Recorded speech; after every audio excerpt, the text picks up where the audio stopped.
Grim Outlaw here, and pretty much this video is and I know you people. I mean, obviously we're not the biggest fans of TNA, but this is just a video of me expressing my views again over current TNA, Eric Bischoff Hogan TNA, and the thing is, I was trying to keep up with it when it was back when it was still on Thursdays. That's like the only thing it had going for it back then. It was on Thursdays. It was but now they moved to Mondays, man, and it's like making me choose. It's like Raw or TNA. And it's like, dude, come on. I'm like a huge WWE fan, man. I'm a mark. I admit it. And there was a time when, and we said this before, there was a time when TNA was the shit. That's not the time right now. It's not. Obviously, that's not right now, in my opinion. And I watched it. I watched it back when it was on Thursday.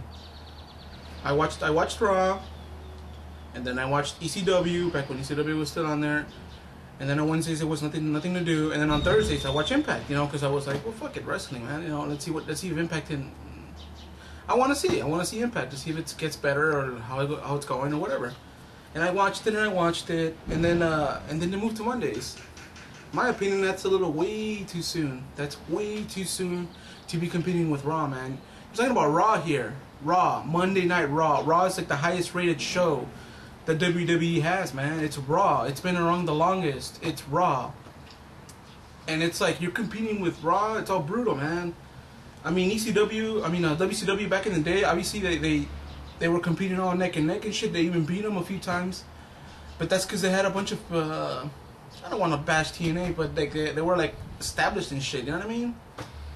And I'm not saying that TNA isn't like well established, but TNA is like, it's based on Orlando. They just stay there, and they do tour a little bit, but not that much. I mean, that's what WWE is, man. They tour everywhere, all the time, non-stop. WCW had that too. That's why they moved to promote their wrestling institution, business, whatever. But TNA doesn't do that, and I don't know. I feel it's just like really, really way too soon. But whatever. I also have this other crazy idea that it's a long con.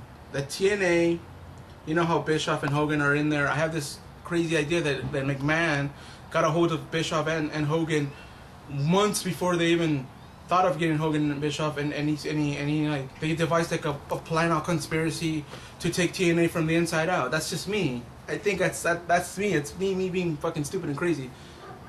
I'm sure I am, but that's just me. I have this idea that it's all Hogan. I mean, it's all McMahon, dude. McMahon, he's a genius. I mean, the guy's been around forever. I mean, he knows his shit.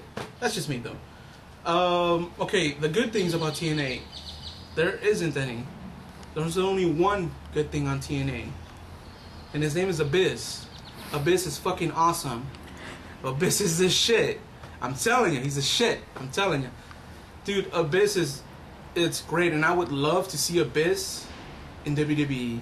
I would love to see that, because that guy has it all, man. That guy, he's got the size, he's got the gimmick, he's got the freaking agility, for crying out, for a huge guy, man. That guy he performs awesome. I love the way he wrestles. I love everything about, dude, his #1 feature, his promos, man. Oh my god, dude, Abyss sells the fuck out of everything. And this is the one thing I loved about TNA, man. This happened like weeks ago, or I don't know how many, like a month ago, when Hogan gave him the ring. That promo was insane, man. I was dying, man. I couldn't believe it. I was like, oh my god, Abyss, you fucking rule. It was so fucking beautiful. And that's like the only good thing about TNA, man. Abyss. Granted, you got other talents, and of course they're talented. I'm not taking anything away from them, but they're not using them properly. On Abyss's case, they are. They're getting him up there, which is fucking awesome. And his promos are amazing. I mean, what more do you want? I mean, you've seen our video about Jeff Hardy. I fucking hate Jeff Hardy. He's a fucking hack. And they got him yesterday wrestling against AJ Styles, which I didn't see that match because I was watching Raw. Again. I was watching Bret Hart sign the contract with Vince McMahon with Austin there. It's like, what am I gonna pick? AJ Styles and that fucking hack Jeff Hardy, or Bret the Hitman Hart, which we haven't even seen for I don't know how many fucking years, with Vince McMahon in the ring, in the same ring, and Stone Cold. It's like, it's not even fair. But yeah, it's like TNA, you could do so much better, so much better. And then their matches are good. I mean, they have some decent matches, but and this is another thing, it's obviously fast paced. When the X Division's in there, of course it's all insane. I just think that they're not gonna listen to me, obviously, but this is just my opinion. They should like slow down a bit because they go a little bit too fast for my taste sometimes. But this is like, they do it all the time. And I'm saying, like, slow down a bit, once in a while. And also the whole kicking out of every single move. It's like, come on, you're making that move look like super weak, man. Like fucking 8 angle slams, kick out, oh my god. Fucking Styles Clash, kick out, oh my god. Gets tiresome after a while, but whatever. And I don't know, man. I just think they made a big, huge mistake moving to Mondays. That's just me. But whatever. I guess time will tell. You know what I mean? Obviously, WWE's gonna win, but time will tell. Whatever. But